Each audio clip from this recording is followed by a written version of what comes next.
Because we had no games last night, I'm not going to do any Tales from the Couch type of stuff. Unfortunately, the way it lands with the Tuesday, Thursdays is sometimes like I'll get caught in the same series, and I'm not talking about the other one. It's just basically a scheduling thing.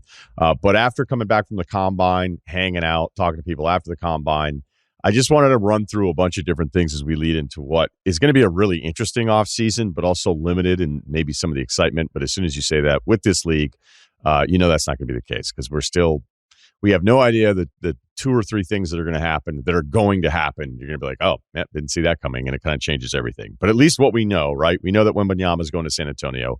And I'll make this quick because you shouldn't even listen to me on this one. Because of all the teams I was rooting for and rooting against, I was able to come up with more ideas of what I didn't want to happen with Wembanyama for maybe valid reasons and maybe not so valid reasons. From a basketball standpoint, I did like the idea of him potentially with Detroit's backcourt with Cade, healthy Cade Cunningham and Ivy. Obviously, Orlando, not a great chance at it, but if they were to pull it off, then you felt like that could be something really, really special. But just from a basketball standpoint and doing things the right way, San Antonio makes the most sense. And again, my point on San Antonio is completely should dismiss it. But to get David Robinson, Duncan, and Wembanyama with the same franchise, a lot of that is also my angst, my college angst, and how pissed off I was that they got Duncan when I thought he was going to be going to the Celtics. Again, that's 26 years ago, so maybe I should get over it. So that's the point, is as far as taking every emotion out of it, San Antonio actually is the right spot for him because they'll do it the right way. One of the oddest things about San Antonio, who wasn't good this year, as we know, and every stat will tell you, they were even worse, perhaps, in some ways, is they actually were still trying to run an offense. They were trying to do real basketball things. And it was impressive. Towards the end of the year, I was like, man, they're actually really still trying to do stuff. And I think that's going to be really important for him. I watched Wembanyama this past weekend. Dude's still playing. And, the dunks, the shot making, small forward at 7'5", all the really cool stuff. What he is defensively, we've never seen before. Yes, he's probably going to get hurt.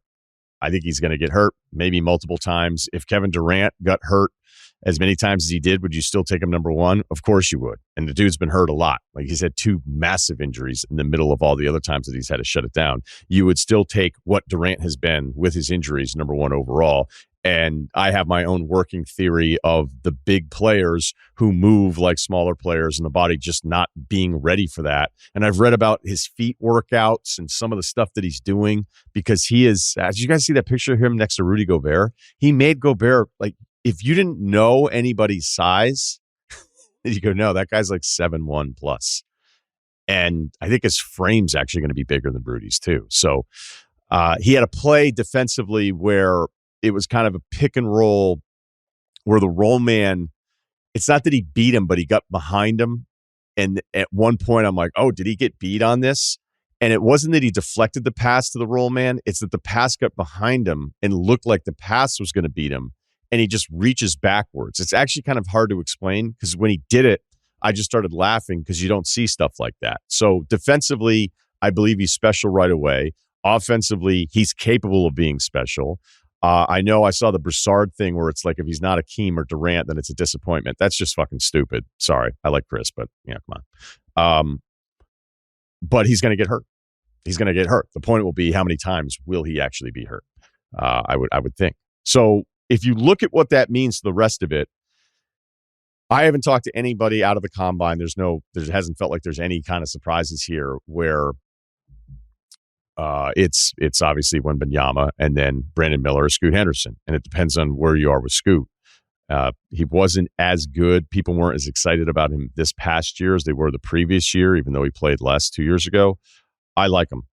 I could change my mind. I'm leaving myself open as I continue to just do my cramming here before the draft and getting caught up on everything I need to get caught up on. But I'm a Scoot guy. I would take him second.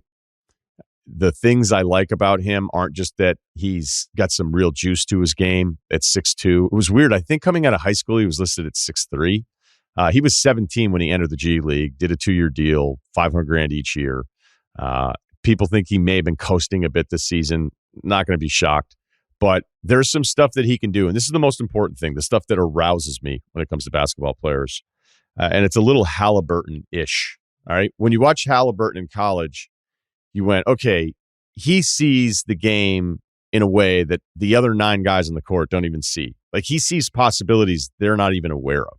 And it's just the way Halliburton plays, on top of his shooting and everything else he's done since he's been in the pros. But there was a real, not just vision, crazy Jason Kidd type stuff, but just a way he saw the game where other dudes just be like, whoa, I can't even believe like you did that, or why would you do that? There's a couple plays from Scoot this season where he catches it and he's already making the pass before he lands. He has one in transition where it's a defensive rebound. They get it up to him. And instead of like most guards, especially somebody that's projected to be the second or third pick, would just take it and go, all right, I've got it. We're off kind of the break here, and let me just see what I can do attacking the hoop.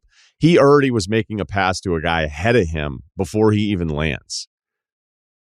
I find that to be special because you actually just don't see it very often. And the other thing that I really liked about him is that so many guards, especially with his profile and all the notoriety, it's like, okay, now these are my possessions and we'll see what happens. Doesn't mean he's not going to pass, but he doesn't just bring the ball over half court, go, okay, cool, I'm the man.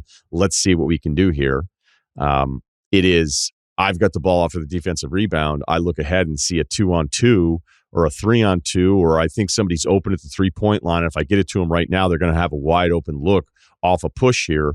Let me do it. I don't just need to bring it over half court, even though I can get away with doing it all the time. And that's the stuff about him beyond, there is a little Chris Paul there. So now I've probably ruined my credibility on him with everybody listening. But there's a lot of stuff about him that I like, but that specifically, which is rare for a young player. So then it gets to Charlotte at 2, where, if you're in the room, Mitch Kupchak, and you're thinking about it, you're going, okay, it's a tie. Does the tie go to Brandon Miller because we don't really want to do anything that would look like another guard, although a combo in Scoot, where that would get in LaMelo's way, or that would feel like we're doubling up on anything. My number one rule when you're not very good is don't worry about fit, need, and all that kind of stuff. Take the best players. That's where you start screwing up. But with this, okay, back to the original question, would it matter to have Scoot with LaMelo? I think LaMelo can play with a lot of different people. I also think LaMelo needs to figure out beyond the injuries, which is unfortunate, but there's another level that he's going to need to get to if they're ever going to win any kind of games. And I'm not just talking about stats. I'm talking about all the other stuff that I don't think he does a very good job with, and probably hasn't been accountable for it for a long time, or at least when he's tried to, he hasn't expressed a desire to lock into some of the things that he needs to do. But I do think LaMelo can play with a lot of people.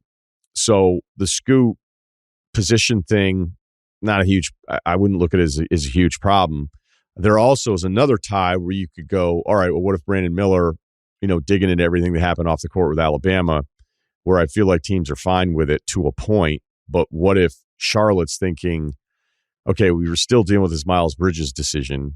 Do we actually want to do this again? Now, if they like Brandon Miller and they think he's the better player and they're okay with their own research and investigation and what he is and the interviews and all that kind of stuff, I personally would think it'd be a mistake if they like him second best in this draft to pass on him because Miles Bridges' situation. But that's not super realistic because you never know. Like the stuff that we don't think about as fans and even in the media at times is like, what if Charlotte's actually like surveying the community and, hey, how do you feel about the team? And granted, you win or lose is probably going to be your answer, but would there be anything where it's like, we need to bring in somebody that we feel like has a cleaner rep coming in because of the Bridges situation, because of community, because of sales, because of different advertising partners, right? These are all variables that you would have to weigh far more than we probably do day to day.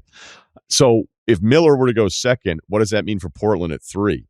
Now we start talking about some of that positional stuff that I think is a rule you would hate to break, but sometimes there's the exception. And for Portland, if they still have Simmons and Lillard on the team, I don't know how you bring in another small guard. The Simmons and Lillard, if they're together still, you're never doing anything in the playoffs. You're just not. That backcourt defensively being that small, as much as I like both players, they likely need to be split up. And I don't know what that, it's really going to be up to Lillard more than it's going to be up to anybody else in this situation. So then you start entering the conversation of if another team loves Scoot, other teams have Scoot number 2 on their board, do they start looking at Portland as a real opportunity to make the trade there? And is there a team that's actually like already good that has the veteran good player where they want to reset the deck? And I'm not saying Middleton for Scoot Henderson, but that kind of deal where you feel like on the fly, you're adding a prospect you really, really like to take your next chance at this. Because Milwaukee, and again, that's not based on anything other than just trying to use an example of plug in a veteran player that Dame would feel good about. He's sticking around because Middleton's its own decision that we'll get to a little bit in a free agency primer. But those trades are really hard to find. Which team is good, willing to sacrifice the good vet and maybe downgrade their chances at a title going into next season, or at least competing along that top 4 seeding area? Which team has a piece like that that's ready to go, that satisfies Portland, that satisfies Dame Lillard, and is enough of a price to pay for somebody at the number 3 pick if Scoot were still there? Now, if it were to go Scoot 2 and then Brandon Miller 3, and who knows, maybe even Brandon Miller's not going to be enough for Lillard.